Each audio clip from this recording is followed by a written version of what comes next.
how you doing? I promised you some videos on the Isles of Scilly, so I've brought the camera out to one of my favourite places.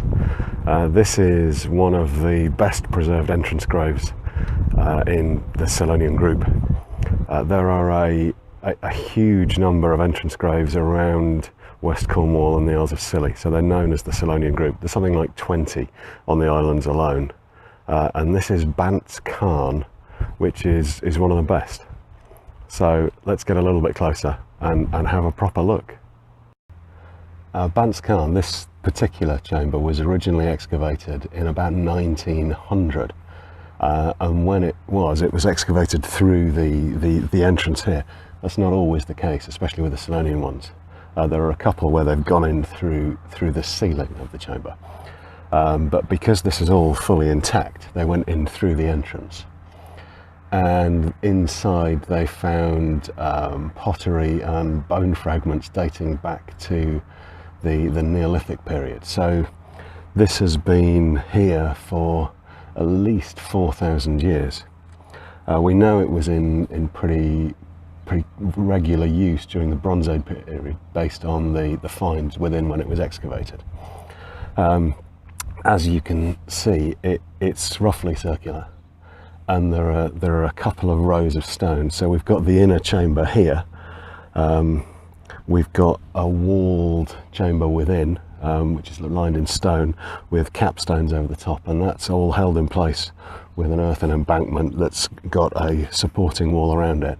And the outer limit of the cairn is another row of stones. Towards the back, they've used natural stones and outcrops, which is pretty common with these Scillonian entrance graves. Obviously this is hugely eroded, and originally it would have been some 4 or 5 meters tall, one solid earthen mound with an entrance going through. And you can see I'm sitting now within this double lined stone, which would have originally been an entrance corridor. So what we're going to do now is we're going to go inside and take a little look and see what we can see in there.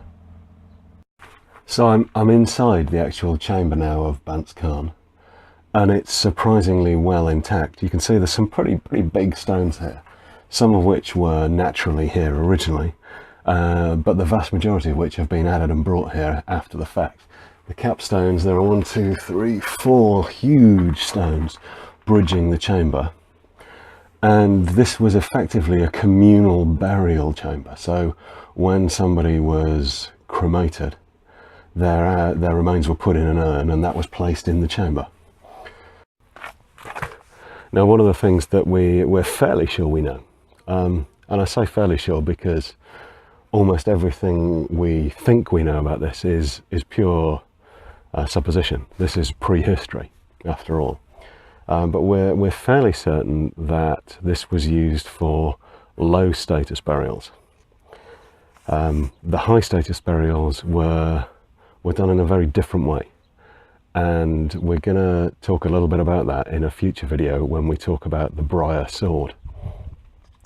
But these entrance graves were used in Scilly, or Enor as it used to be known, long after they'd finished in usage across the mainland. So in some ways we're quite lucky that we've got more surviving archaeology here.